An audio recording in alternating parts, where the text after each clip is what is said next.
Bom dia, pessoal. Antes da gente começar com o conceito lá de função composta e função inversa, que era o previsto agora para esse tópico, eu vou reforçar um pouquinho sobre a questão da construção de gráficos, sobre a identificação de domínio e imagem do gráfico de uma função, tá? Para que você, e também para a classificação, né? Que nada mais, a gente precisa das informações de identificar qual que é o domínio, qual que é a imagem, para que a gente possa classificar a função, se ela é injetiva, se ela é sobrejetiva ou objetiva. Então, vamos lá, pessoal. O gráfico de uma função, né? Primeiro, a gente tem que entender quais são os elementos, né? Para a construção do gráfico, né? Nós vamos construir o gráfico sempre em um plano cartesiano, né? Que é o ambiente onde o gráfico será construído, né? Ele é estabelecido pelo encontro dos eixos cartesianos, x e y, conhecidos como, no caso, o x é o eixo das abscissas e o y, o eixo das ordenadas, tá? Então, a gente tem, né? Cada ponto do gráfico é conhecido por um par ordenado. Então, um par ordenado, ele vai ter a coordenada referente ao eixo das abscissas, que é o x, e a coordenada y referente ao eixo das ordenadas, tá? Então, sempre que a gente falar par ordenado, eu tenho que ter o elemento que é correspondente ao x e o elemento que corresponde ao y, tá? E outra informação é que quando a gente identifica esses pontos no plano cartesiano, a linha que a gente vai ligar cada ponto é a curva da função, tá bom? Então, a gente tem esses elementos aí para a construção do gráfico de uma função. Então, por exemplo, temos aqui, esse aqui é o plano cartesiano, né? O eixo x, o eixo das abscissas, o eixo y, o eixo das ordenadas. Quando a gente liga, então, identifica um determinado ponto. Esse ponto aqui tem coordenada 1 para x, coordenada 2 para y. Tá? Então, sempre lembrar que um ponto, eu não posso falar assim, o número 1 é um ponto. Não. Um ponto sempre vai ter uma coordenada para x, uma coordenada para y, tá? Aí ele vai formar esse par ordenado que está sendo dado aqui. Então, sempre que a gente falar de gráfico, a gente tem que lembrar desses conceitos básicos aqui, para poder construir o gráfico. Aí, lembrando que esse ponto sempre vai ser essa intersecção, né? Ou seja, onde as duas linhas pontilhadas aqui, ó, vão se cruzar. A linha saindo aqui do eixo do x e a linha aqui vindo do eixo do y. Onde elas se interceptam, a gente vai marcar o ponto, então, para marcar esse par ordenado aqui. Tá? Então, isso aqui só relembrando mesmo desses elementos principais de um gráfico, para daí a gente reconhecer quando que um gráfico é uma função e quando ele não é. Então, ó, primeiro de tudo, esse primeiro caso aqui, a gente tem esses eixos aqui, o plano cartesiano, e formou essa curva aqui, esse gráfico, e ele é função por quê? Vamos lá lembrar do conceito de função, né? Então, a gente tem, né, para cada elemento do domínio, existe uma imagem correspondente, né? Vamos lembrar lá do conceito, quando a gente iniciou essa aula de função. Então, ó, se eu tenho aqui elementos aqui do domínio, que é o domínio, lembrando que sempre é referente ao eixo x, nós vamos ter uma imagem, né, somente uma imagem para esses elementos que nós pegarmos aqui no domínio da função. Então, por isso que esse caso aqui, esse gráfico é uma função. Agora, esse outro caso aqui, a gente tem o seguinte, por que não vai ser função? Nós temos, se eu pegar aqui esse elemento, que está com esse pontilhado aqui, o primeiro pontilhado, eu estou pegando um elemento aqui do eixo das abscissas, ou seja, do domínio, e esse elemento, ele vai interceptar essa curva aqui da função nesse ponto, e nesse outro ponto aqui. Ou seja, para esse elemento aqui, ó, nós vamos ter uma imagem, duas imagens. E isso contraria a definição de função. Né? A gente tem lá que, para cada elemento do domínio, nós temos somente uma imagem correspondente. Então, nesse caso aqui, ó, a gente percebeu que se eu pego um elemento aqui do domínio, nós estamos com mais de uma imagem para esse mesmo elemento.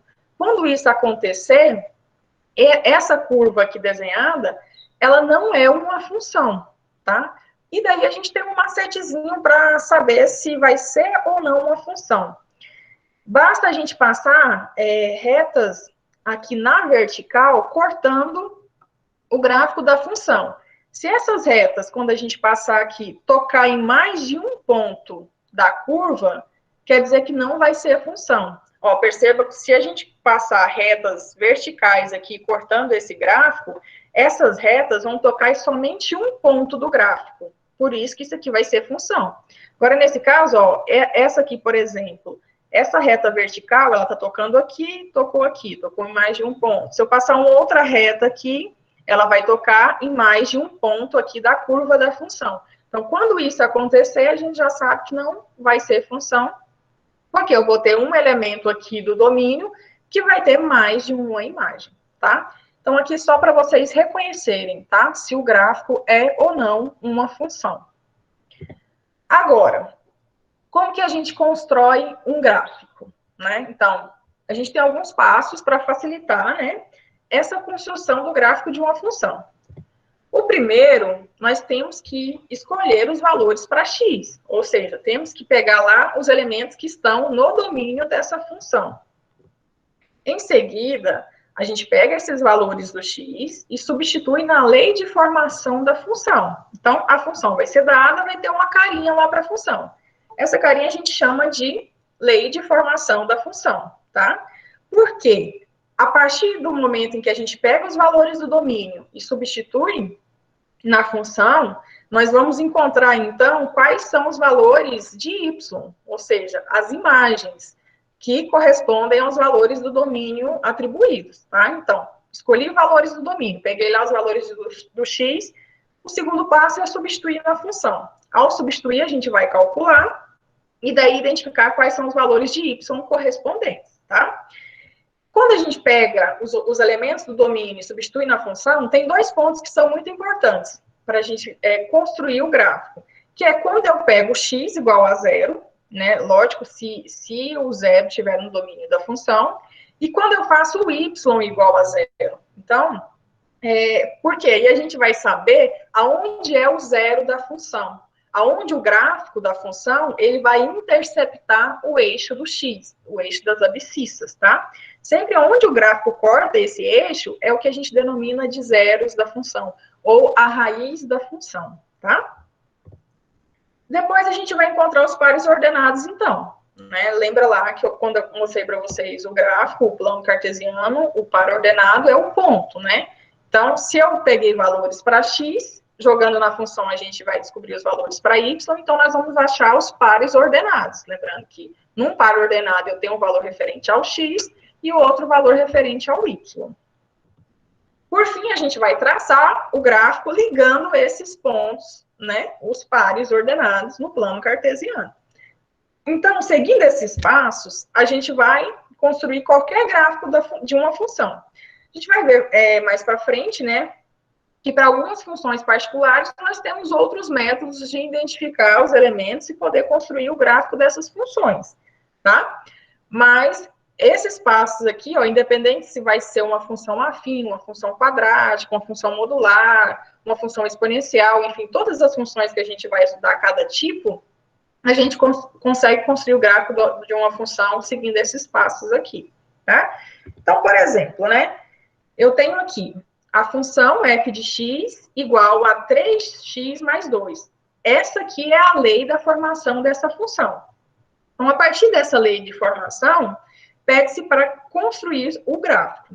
Então, seguindo aqueles passos, a primeira coisa é a gente atribuir valores para x. Então, se eu não tenho nenhuma restrição dos valores, a gente vai considerar aqui o conjunto dos números reais. Então, dentro do conjunto dos números reais, eu posso atribuir qualquer valor aqui para x, substituir na função, calcular e encontrar os valores para y, conforme aqueles passos lá indicados. Então, a gente pode fazer o seguinte, ó, montar uma tabelinha. Nessa tabelinha, eu vou colocar aqui uma coluna para x, que é onde a gente vai colocar os elementos, né, os valores aqui do x.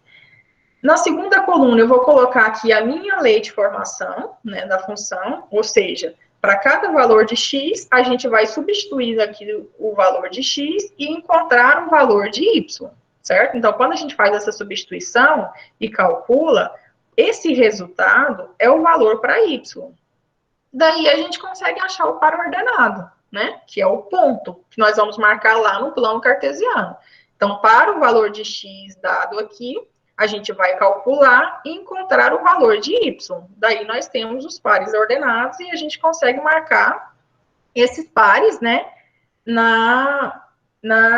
no plano cartesiano, tá? Então, pessoal, é sempre bom vocês fazerem essa tabelinha.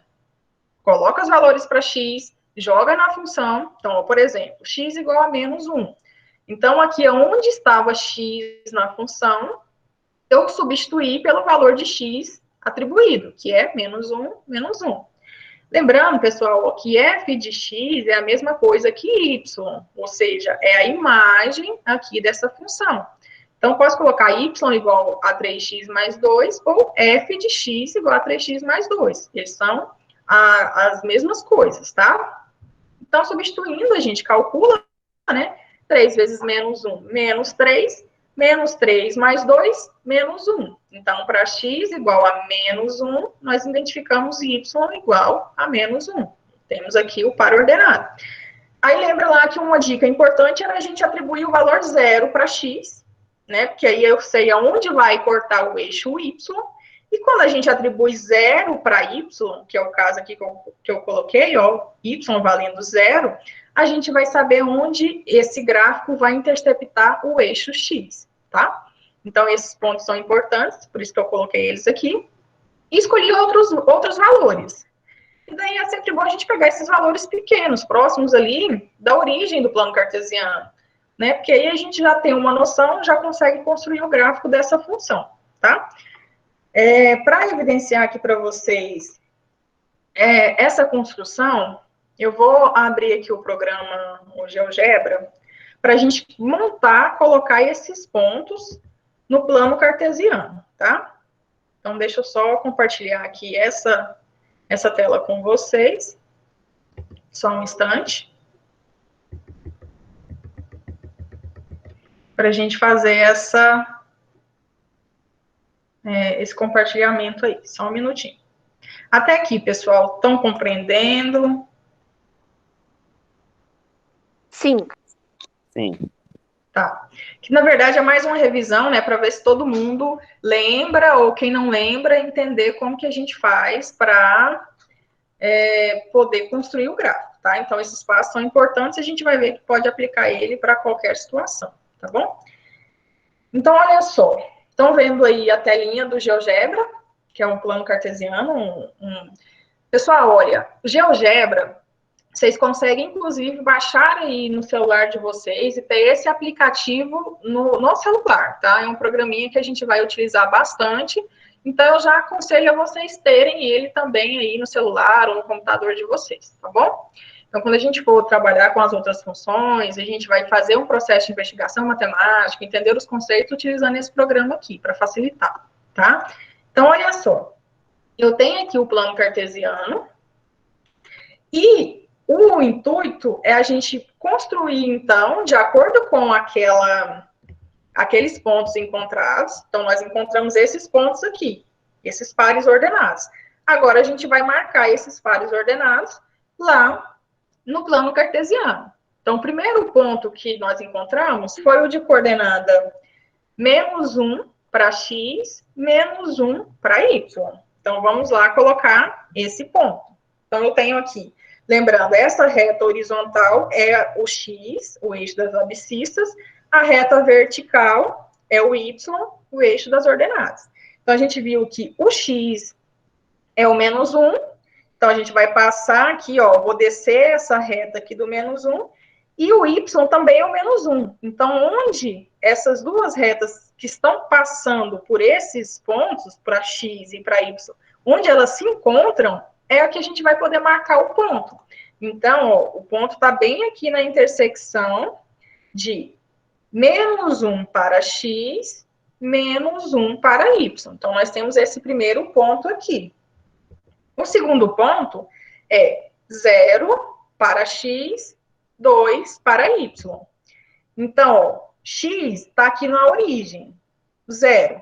Só que a gente vai andar até o 2 no y. Então, aqui, ó, 0, vou andar até o 2 aqui no y, então o ponto vai estar aqui sobre o 2 aqui no y. Lembra que eu falei para vocês, quando o x vale 0, o ponto vai ficar sobre a reta, sobre o eixo do y. Quando o y vale 0, o ponto vai ficar sobre o eixo do x. Por isso que é importante a gente saber esses pontos, né, para x igual a 0 e y igual a 0, porque a gente sabe exatamente aonde o gráfico vai interceptar o eixo x e o eixo y, tá? Então, segundo ponto. Terceiro, aliás, x vale 1 e y vale 5.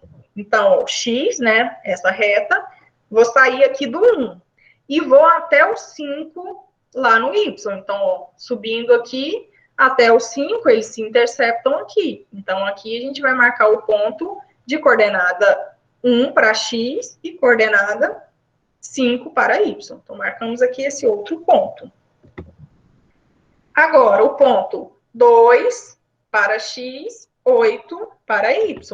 Então, ó, 2 para x, e a gente vai subir até lá no 8 para o y. Vou descer aqui um pouquinho para a gente ver esse ponto ali. Então, a gente tem, saindo aqui do 2, vou subir e até o 8 aqui no y, onde eles se interceptam aqui. Então, aqui está o meu outro ponto. E assim sucessivamente, pessoal. Não precisa da gente colocar aqui vários pontos para poder construir o gráfico, não, tá? 2, 3 pontos é o suficiente para a gente ver a direção. Eu só vou colocar o outro ponto quando o y é 0, para a gente saber quando que aonde que vai interceptar o eixo x. Percebam que aqui, ó, quando a gente colocou y igual a 0, nós achamos aqui, ó, menos 2 terços. Se a gente verificar, menos 2 terços, ele vai estar mais ou menos aqui nesse período, nesse intervalo aqui, onde vai cortar o eixo x. Então, a gente sabe exatamente o ponto que vai cortar aqui. É um número decimal, né? Um número racional, não é um número inteiro, vai estar aqui. Então, quando a gente marca todos esses pontos no plano cartesiano e liga, então, esses pontos, a gente consegue construir o gráfico dessa função. Então, basta pegar agora e fazer, né, a ligação aqui, ó, entre todos esses pontos, para a gente construir, então, o gráfico dessa função.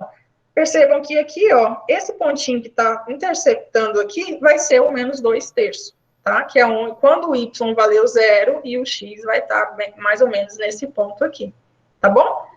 Entenderam como que a gente faz esse processo de construção do gráfico? Sim. Ótimo. Então, ó, beleza. Eu sei, então, identificar os elementos de um gráfico, eu sei construir o gráfico, e agora, como que a gente consegue identificar o domínio e a imagem a partir de um gráfico de uma função, tá? Então, olha só. Tenho aqui esse exemplo desse gráfico.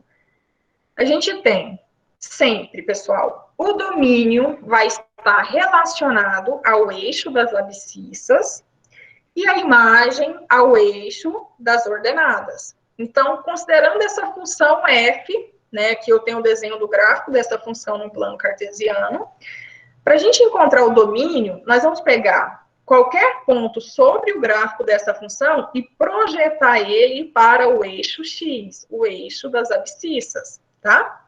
Então, por exemplo, ó, esse ponto aqui onde iniciou, esse pontilhadinho de vermelho. Eu poderia pegar qualquer ponto sobre o gráfico e projetar ele lá para o eixo x. Essa projeção, o intervalo que compreende essa projeção da função para o eixo x, vai ser exatamente o domínio dessa função. Então, perceba que aqui eu tenho só o gráfico da função f, eu nem sei que função é essa, ou seja, eu não sei a lei de formação dessa função. Mas, analisando esse gráfico, a gente consegue identificar qual que é o domínio. Então, ó, essa função iniciou aqui. Quando eu faço essa projeção aqui para o eixo x, dá exatamente aqui no 1. E até onde essa função terminou aqui, ó, se eu pegar e projetar para o eixo x, dá aqui no 3. Então, qualquer ponto que eu pegar dentro desse intervalo da função e projetar para o eixo x, vai estar dentro desse intervalo, entre 1 e 3. Então, quer dizer que o domínio dessa função é justamente esse intervalo. Então, ó, eu posso representar dessa forma aqui, colocar o domínio da função é igual. Aí eu abro aqui por chave, né? X pertencente aos reais, tal que o x, ele está entre 1 e 3. Então, ó, x maior ou igual a 1, menor ou igual a 3. Posso representar dessa forma, ou eu posso simplesmente colocar na notação de intervalo. Né? Lembrando que esse cochete para dentro quer dizer que o intervalo está fechado. Se o intervalo está fechado, as extremidades aqui do intervalo também estão dentro do domínio da função. Então, ó, domínio da função é o intervalo de 1 até 3, sendo que 1 e 3 também pertencem ao domínio dessa função, tá? Da mesma forma, nós vamos pegar qualquer ponto sobre o gráfico aqui da função, sobre a curva da função, e projetar agora para o eixo Y. Quando a gente faz essa projeção, os valores compreendidos aqui nesse intervalo são os valores que representam a imagem dessa função. Então, ó, perceba que aqui também, ó, foi do 1 até o 3. Então, esse intervalo aqui corresponde à imagem da função f. Então, eu poderia representar, né, dessa forma. Y pertencente aos reais, lembrando que a imagem é o Y, né, e o domínio é o X, então por isso que aqui eu mudei para Y. Y pertencente aos reais, tal que o X, ou desculpa, aqui deveria ser Y, tá, pessoal? Então, o Y, ele está entre 1 e 3. Ou também, da mesma forma, representar como notação de intervalo. Tá? Vamos ver um outro exemplo. Então, eu tenho aqui uma outra função. Então, tem essa função f aqui. Para eu saber o domínio, então, eu vou pegar qualquer ponto dessa função e projetar para o eixo x. Aí a gente percebe que desse ponto aqui para o eixo x, deu aqui no menos 2. Do ponto final lá para o eixo x, deu aqui no 2. Quer dizer que o domínio está compreendido nesse intervalo aqui, ó, entre menos 2 até o 2. Agora, ó, tem uma diferença do gráfico anterior. Aqui ó, eu tenho uma bolinha fechada, aqui eu tenho uma bolinha aberta. O que significa isso? Quando tiver fechada, quer dizer que esse ponto aqui, ele está dentro do domínio da função. Quando tiver aberta, quer dizer que ele está fora. Então, o domínio vai até um número que antecede o 2. O 2, exatamente, não vai pertencer ao domínio dessa função. Quando não aparece nada igual no caso anterior, a gente já subentende que está dentro daquele intervalo, inclusive nas extremidades. Agora, se aparecer bolinha aberta, bolinha fechada, a fechada indica que está dentro, a aberta indica que aquele número específico está fora do domínio ou da imagem daquela função, tá? Então, nesse caso, ó, o menos 2 está dentro e vai do menos 2 até aqui o 2, só que o 2 vai estar fora. Aí, como que a gente vai representar? Ó, por essa primeira forma aqui, a gente vai colocar domínio da função igual x pertencente aos reais, tal que o x, ele é maior ou igual a menos 2, esse igual entra porque a bolinha está fechada, e x é menor que 2. Aí perceba que aqui a gente não tem mais o igual, porque o x não pode ser igual a 2, porque o 2 está fora do domínio, tá? Então, ou a gente representa assim, ou a gente representa com a notação de intervalo. Aí, nesse caso, vai ficar menos 2, aí o cochetezinho para dentro, que indica que está fechado, esse número está dentro do domínio, e o 2 com colchete para fora, quer dizer que é aberto. O número 2 em específico não está dentro do domínio dessa função, tá? Aí, da mesma forma, a gente vai identificar a imagem. Só que agora, ao invés de projetar os pontos da função para o eixo x, a gente vai pegar os pontos e projetar para o eixo y. Então, eu pego aqui, ó, do gráfico e projeto, qualquer lugar do gráfico e projeto para o eixo y. Aí percebam que ele começou aqui, quando eu projeto para o eixo y, está aqui sobre o ponto menos 3. E lá no ponto final dele, quando a gente projeta para o eixo y, dá aqui no 4. Então, a imagem vai ser todo esse intervalo aqui, ó, do -3 até o 4. Só que aqui no -3, a bolinha tá fechada, quer dizer que o -3 vai estar dentro. E aqui no 4, bolinha aberta. Então, o 4 não vai estar dentro do conjunto imagem. Como para a gente representar, então, poderíamos colocar, né? Y pertencente aos reais, tal que o Y é maior ou igual a -3, então o igual entra porque está com a bolinha fechada aqui, e menor que 4. Aí perceba que não tem mais o igual aqui. Então, ou eu poderia representar com a notação de intervalo, -3 com o colchete fechado, indicando que o ponto -3, a coordenada aqui está dentro do elemento, né? E o 4 com o colchete aberto, que quer dizer que o 4 está fora do conjunto imagem desta função, tá? Então, pessoal, basicamente é isso. Para a gente conseguir identificar se o domínio é imagem, sempre pegar do gráfico, projetar para o eixo X, nós vamos ter o domínio, o gráfico, fazer a projeção para o eixo Y, nós vamos ter a imagem. Se eu sei o domínio e sei a imagem, aí a gente consegue classificar se ela é injetiva ou se ela é sobrejetiva. Lembrando que para ela ser injetiva, se a gente pegar elementos diferentes aqui no domínio, eu vou ter que ter imagens diferentes. Então, eu consigo analisar olhando o gráfico se isso acontece. Aí tem um outro macetezinho para vocês identificarem isso também, tá? Que no caso, se eu tenho um gráfico aqui, se a gente passar as retas paralelas aqui ao eixo X, se essas retas, igual, vejam essas retas que estão aqui no plano cartesiano, cortando o gráfico da função. Percebam que elas vão cortar o gráfico somente em um ponto. Quando isso acontece, dessas retas, quando a gente passa várias retas sobre o gráfico da função, elas têm que estar horizontais. Tá? Não confundam lá com o reconhecimento da função. Reconhecimento da função, a gente passa retas verticais e tem que cortar em um ponto só do gráfico.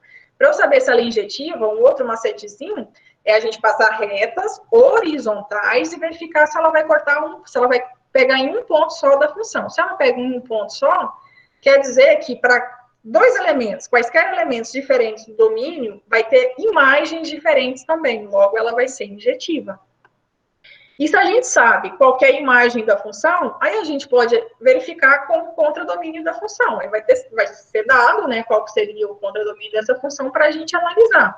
Se a imagem que a gente encontrar aqui for igual ao contradomínio, aí a gente sabe que ela é sobrejetiva. Se ela é injetiva e sobrejetiva, ela vai ser bijetiva, tá? Então, por isso que a gente precisa identificar quem é o domínio e quem é a imagem da função, para daí também conseguir fazer essas classificações, se ela é injetiva, sobrejetiva ou bijetiva, ok? Dúvidas, pessoal, até aqui? Não. Então, beleza, olha, agora então nós vamos entrar, de fato, no que é uma função composta e que é uma função inversa. Como eu falei para vocês, o intuito era fazer uma revisão, reforçar alguns conceitos sobre a construção de gráfico, para daí a gente entrar, então, no conteúdo dessa semana, que é a função composta e função inversa, tá? Então, é o seguinte, pessoal, como que vai ser, quando que a gente vai identificar uma função composta?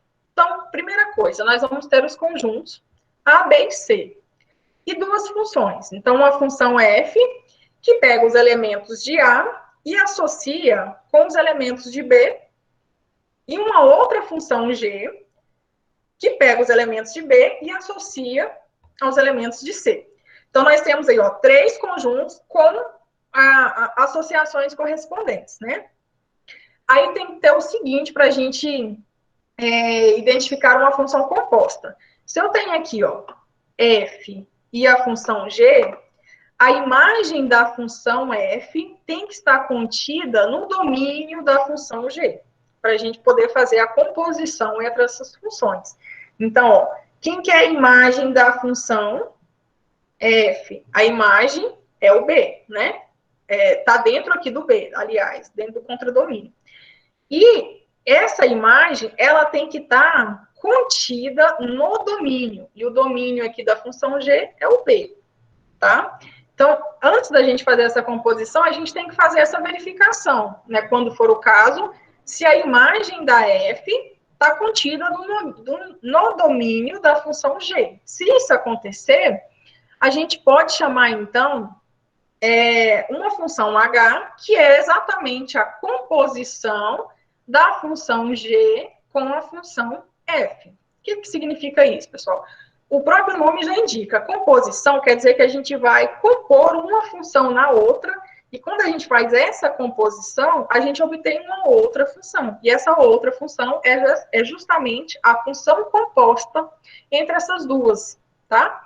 Então, a gente vai representar o símbolo da função composta por essa bolinha aqui. Então, quando eu colocar assim, ó, G e esse símbolo F, eu estou falando que é a G composta com a função F.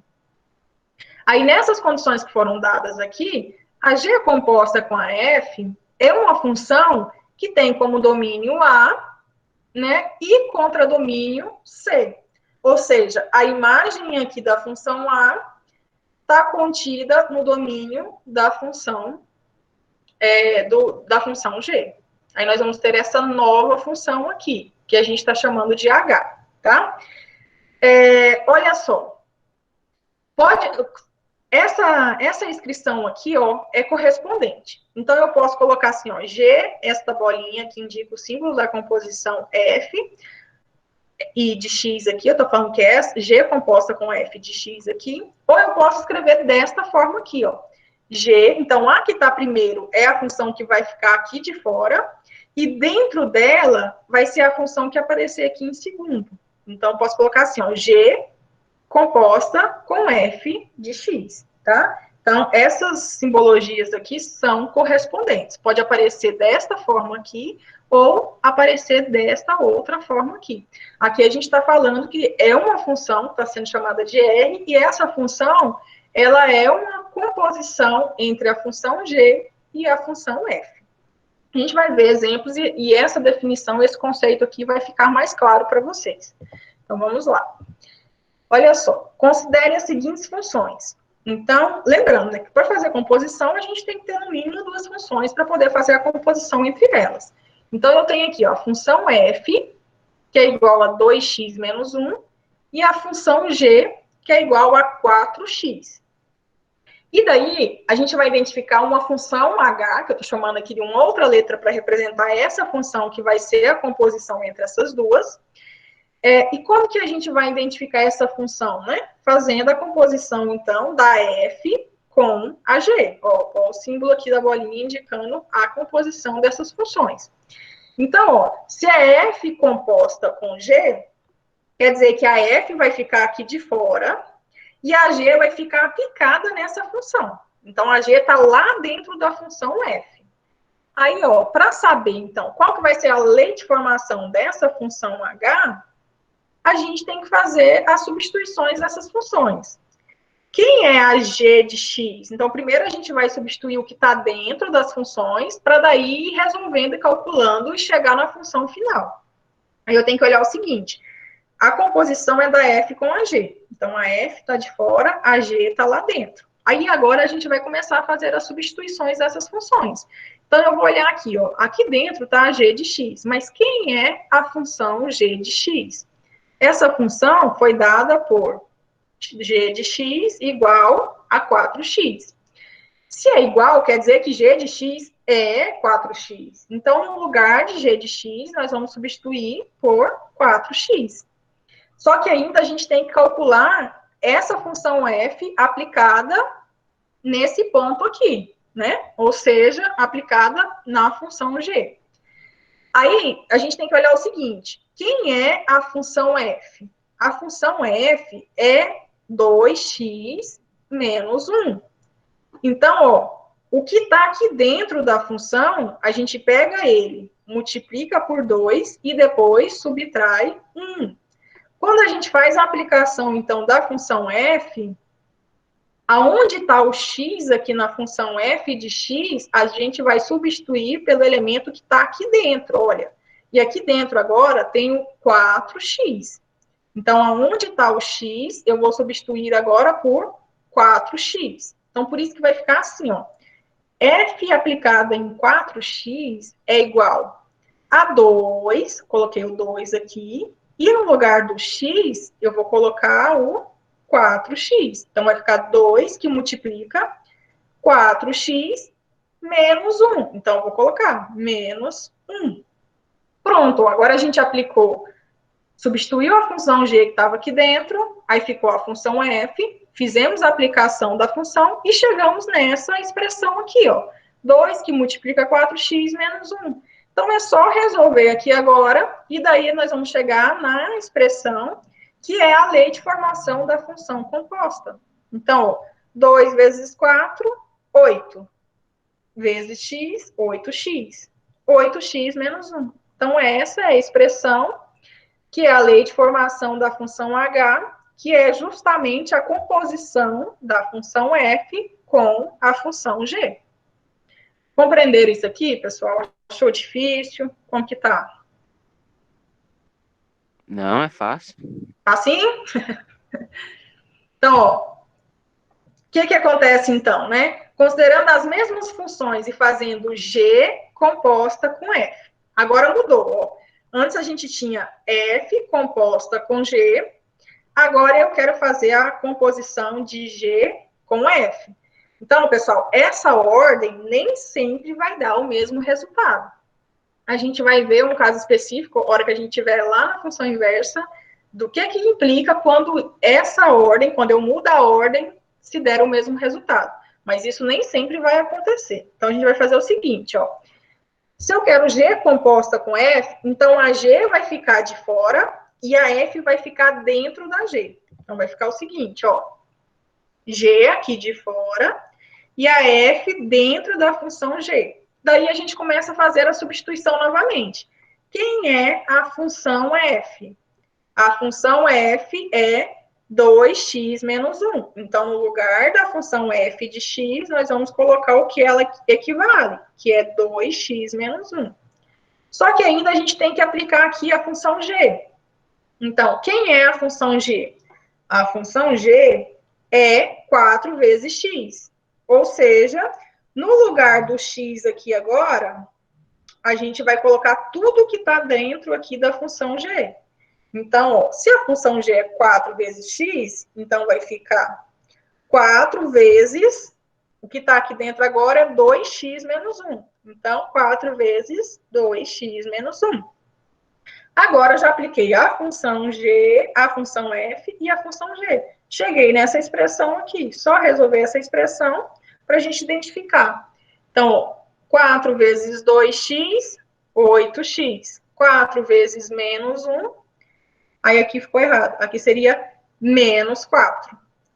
Aí, ó, percebam que aqui a gente tem f composta com g é 8x menos 1.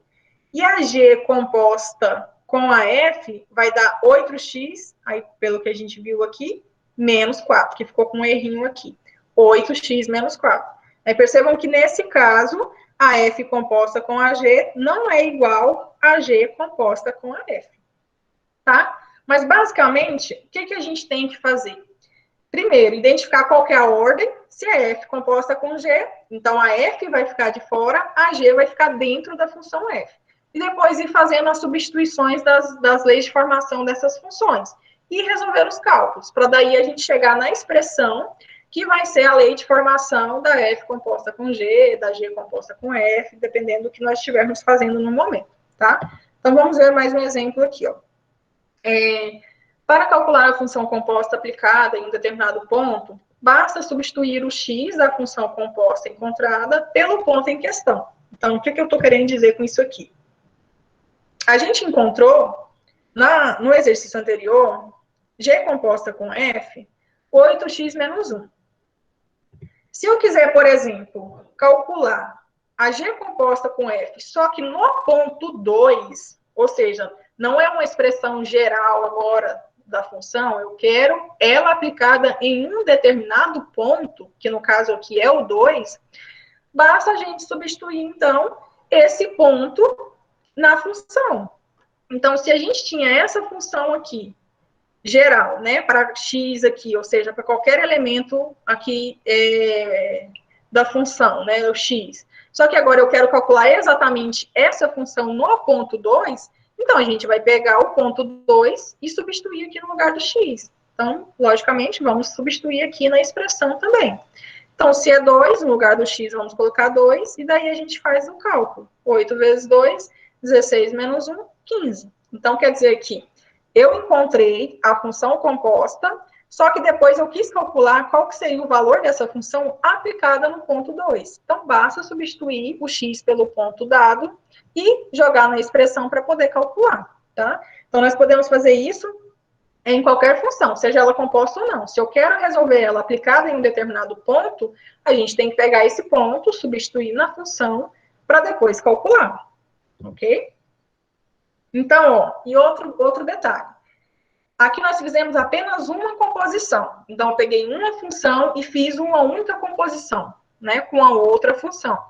Pode acontecer da gente ter que fazer várias composições, como esse exemplo aí, ó. G composta com F composta com F. Então, eu estou fazendo 3 composições, tá? E o procedimento vai ser o mesmo. O que vai mudar? O trabalho. Vai aumentar um pouco mais, porque se antes eu ia fazer uma composição só, agora eu tenho que fazer 3 composições, tá? Mas eu posso ter 10 composições, não vai alterar o processo. É sempre a gente pegar do centro aqui, né? E ir fazendo as substituições e ir aplicando as funções para chegar na expressão final. Então, ó, vamos ver esse exemplo. Ainda considerando os exemplos anteriores, a função g e a função f. Só que agora a gente vai calcular, ó, g composta com f de x. Então, primeiro nós vamos substituir o que está lá no centro dessas composições, que no caso é a f de x. Então, nós vamos ter o seguinte, ó. Fazendo primeiro essa substituição aqui, quem é f de x pelo exercício anterior, pelo exemplo? É 2x menos 1. Então, aqui no lugar dessa f de x, nós fizemos a substituição, 2x menos 1. Só que agora, a gente tem que calcular a f aplicada no ponto 2x menos 1. Mas o que a f de x ela faz, né? Ela pega o 2, multiplica com x e subtrai 1. Por quê? A f de x é 2x menos 1. Então, é isso que nós vamos fazer aqui, ó. Quando eu for aplicar essa f, eu vou pegar 2 vezes tudo que está aqui dentro do ponto, né? Ou seja, o ponto que está sendo aplicado, menos 1. Então, ó, é isso que nós fizemos aqui, ó. 2, aí era 2x, só que agora não é x que está aqui. O que está aqui dentro é 2x menos 1. Então, é 2 que multiplica 2x menos 1, menos 1. Que é isso que a função fazia. Ela, 2x menos 1. Só que aqui, no caso, eu tenho que pegar tudo que está aqui dentro do parêntese e colocar aqui no lugar do x, tá? E aí, a gente ainda tem que fazer mais uma aplicação, que é a função g. Mas antes de fazer a função g, como a gente ficou com essa expressão aqui, ó, vamos calcular essa expressão para facilitar na hora da aplicação da função g. Então, enquanto eu ainda não aplico a função g, eu vou repetir ela aqui, porque agora eu estou só fazendo o cálculo do que está aqui dentro do parêntese. Então, 2 vezes 2x, 4x, 2 vezes menos 1, menos 2, menos esse 1 que está aqui fora, menos 1 aqui. 4x, menos 2 com menos 1, menos 3. Então, pronto, ó, já simplifiquei a expressão que está aqui dentro, só que ainda a gente não aplicou a função g. Então, agora eu vou aplicar a função g.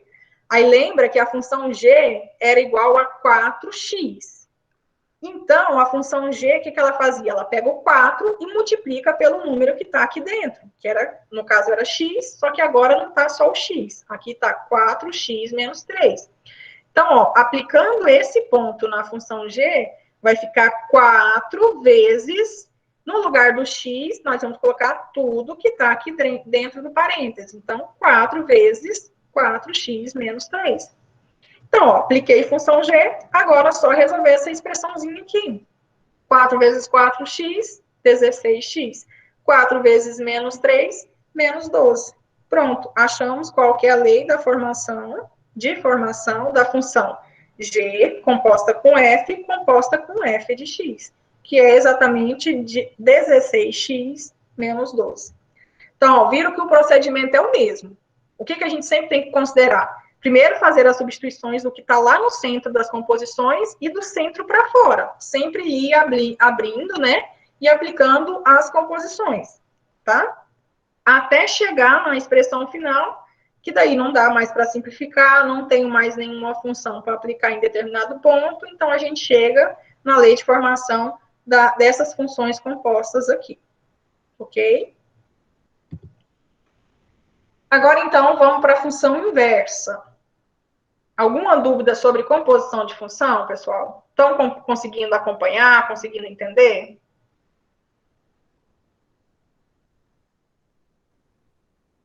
Sim. Então, vamos lá. O que é a função inversa, né? Assim como a composta, que o nome já indica que era a composição, a inversa quer dizer que eu vou pegar uma função e vou identificar qual que é a inversa daquela função. Então, a gente vai inverter as relações existentes nessa função. Né? Então, como que isso acontece? Né? Vou considerar uma função, né, de A em B. Definimos a inversa dessa função f por f elevado a menos 1. Tá, pessoal? Então, isso é a simbologia, tá? Se a gente verificar aqui, ó, f elevado a menos 1, eu estou falando que essa função é a inversa da função f, tá? Então, ó, o que está acontecendo? A função f, ela tinha o a aqui como conjunto do domínio, que associa elementos aqui no b, que era o contradomínio. A inversa, ela vai alterar essas relações, essas correspondências. Então, ela vai inverter. O domínio vai virar a imagem, tá? O contradomínio. E o que era o contradomínio vai virar o domínio na função inversa. Então, ela vai fazer essa inversão entre os conjuntos aí do domínio e o contradomínio da função, tá? Então, o que acontece? Ela leva os elementos de f aos elementos do domínio de f, né? Então, ela está fazendo esse processo inverso, tá? Aí, é o seguinte, nem toda função, ela vai ser uma função invertível, tá? Para que ela seja, para que uma função, ela tenha uma função inversa, é necessário que ela seja bijetora, ou bijetiva, né? Por isso que antes nós tínhamos que ter estudado, né, que nós estudamos, essas classificações de função, né, quando que ela é injetiva, sobrejetiva e, portanto, bijetiva, porque a gente precisa desse conceito agora para achar a função inversa. Então, se eu tenho uma função e essa função ela não for uma função objetiva, objetora, quer dizer que a gente não tem como a gente calcular, encontrar a inversa dessa função. Porque ela só vai ter inversa se essa condição for satisfeita. Tá? Então, só se ela for objetiva. E outra questão, né? Por que nós vimos composição de função antes? Porque também dá para a gente ter uma condição em relação à identificação de uma função inversa. Então, se eu tenho aqui, ó, a função f composta com a sua inversa, ela tem que ser igual à sua inversa composta com a função f dada. E isso tudo tem que ser igual a x. Então, lembra que eu falei para vocês que nem sempre, se eu pego a função fg, f composta com g, não quer dizer que o resultado vai ser o mesmo de g composta com f. Quando a gente inverte a ordem, quer dizer que o resultado pode ser que não seja igual. Agora, se quando eu inverter a ordem, der o mesmo resultado, e esse resultado for o x, que seria aí a identidade dessa função, nessa lógica, quer dizer que essa função que eu estou fazendo a composição é a inversa da função. Então, esse também é um caminho da gente identificar se a função ela possui inversa e qual que seria a inversa dessa função. Então, ó, resumindo, né? A função inversa, ela vai pegar, então, os elementos, se eu tenho uma função f de domínio A, que associa os elementos do contradomínio B, a função inversa vai inverter esses conjuntos, que era domínio, vai virar imagem, que a imagem vai virar domínio, faz essa inversão. E só acontece quando essa função ela é bijetiva. Até porque quando a gente faz essa inversão, para essas correspondências continuarem valendo, ela tem que ser bijetiva, né? Então, por isso, dessa condição dela ser bijetiva.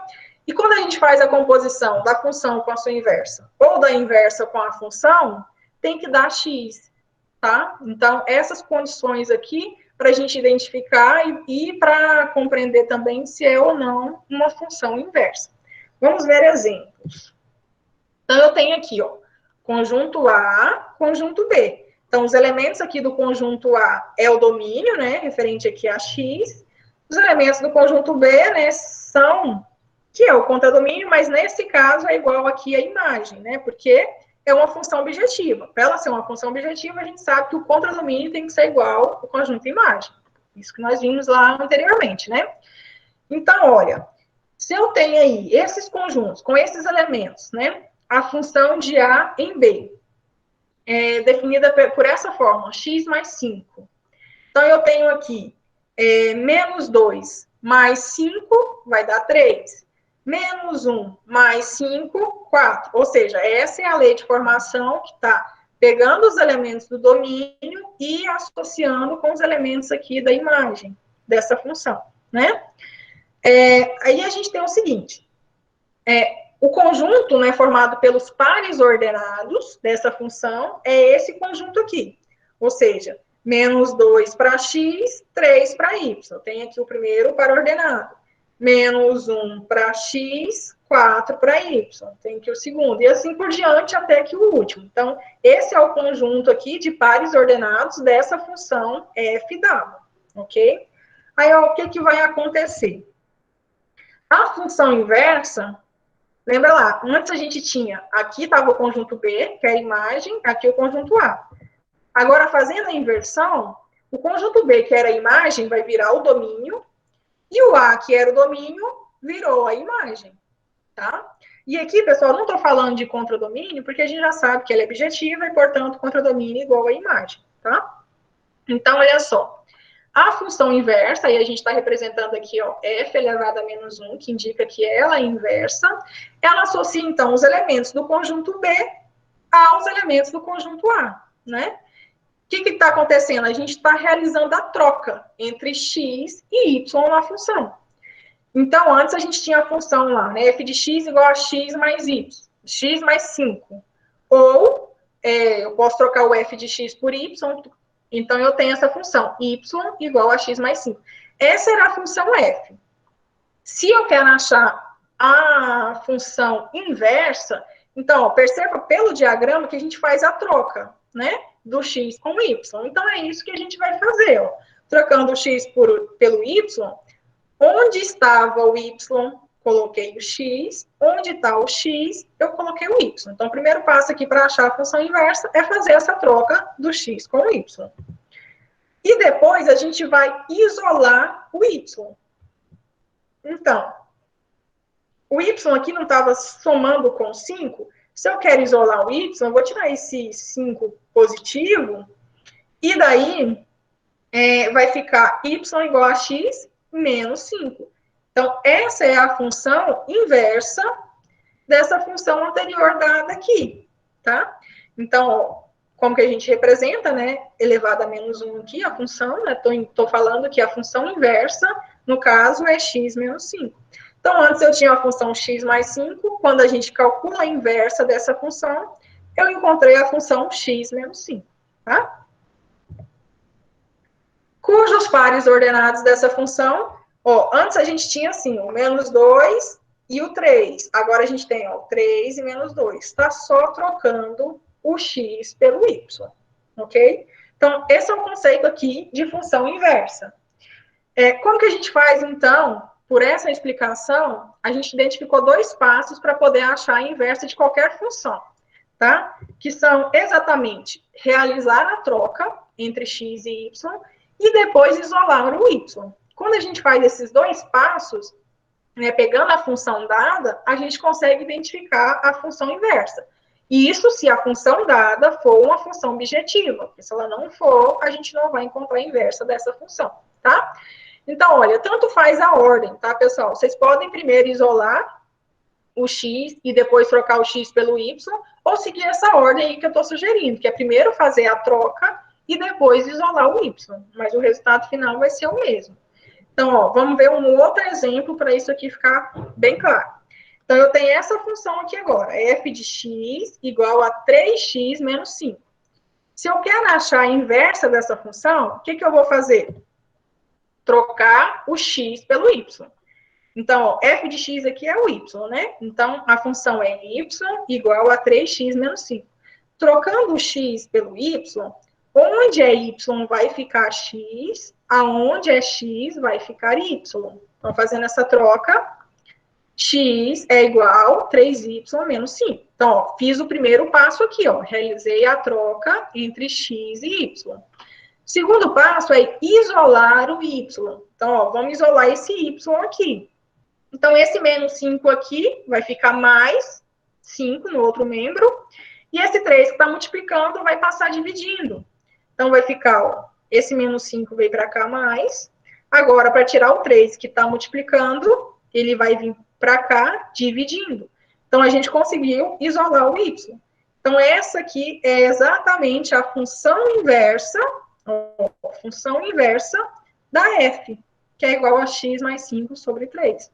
Então, a função era 3x menos 5, e a sua inversa é x mais 5 sobre 3. Se eu quisesse verificar se, de fato, essa era a função inversa, basta a gente fazer a composição de f com a inversa encontrada. Se o resultado for igual a x, quer dizer que essa aqui realmente é a inversa da função dada, tá? Então, basicamente é isso, para a gente poder encontrar uma função inversa, ok?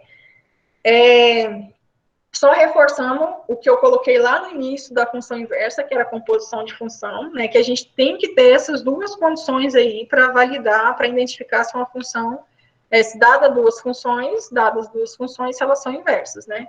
Então, se eu fizer a composição, né? Por exemplo, f e g foram dadas, né? As funções.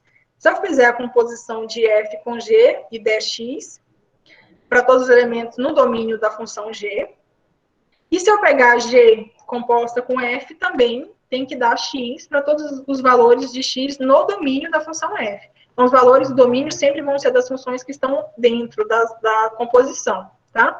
Então, se isso aqui acontecer, quer dizer que f composta com g é igual a g composta com f, que é igual a x, e que, portanto, então, uma é inversa da outra, tá?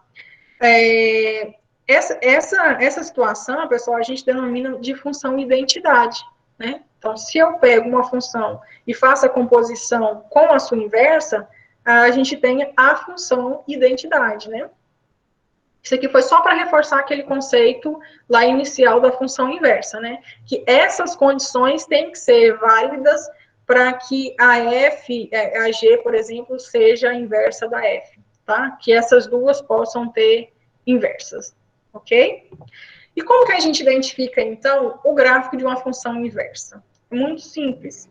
Por isso que a gente tem esse desenho aí, que eu coloquei, inclusive, lá no módulo, né, no tópico desse módulo, que é, se eu tenho aqui, olhe para esse gráfico azul, que é a função f.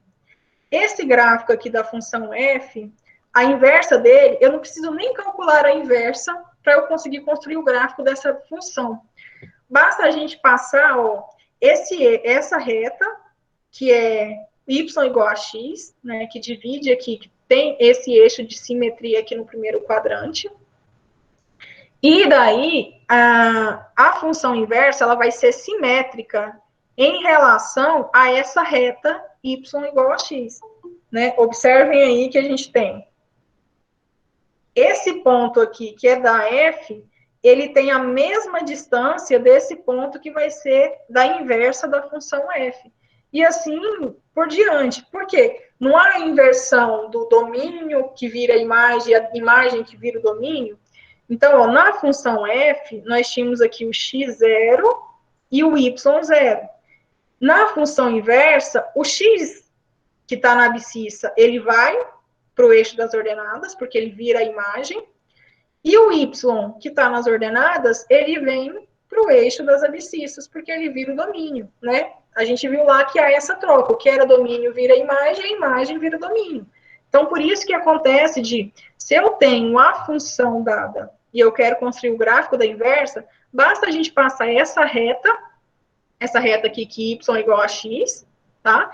E daí, é como se fosse um espelho refletindo no gráfico da função f dada. Então, a gente vai ter aqui as mesmas distâncias desse ponto, e ele vai ser, o gráfico da inversa vai ser simétrico em relação a essa reta y igual a x, tá? Aí a gente vai ver exemplos futuramente para fazer esse cálculo, mas nada mais é do que os pontos que estavam no domínio aqui, eles vêm para a imagem, o que está na imagem vem para o domínio. E daí a gente faz a inversão, então, desse gráfico, e a gente consegue construir o gráfico de uma função inversa.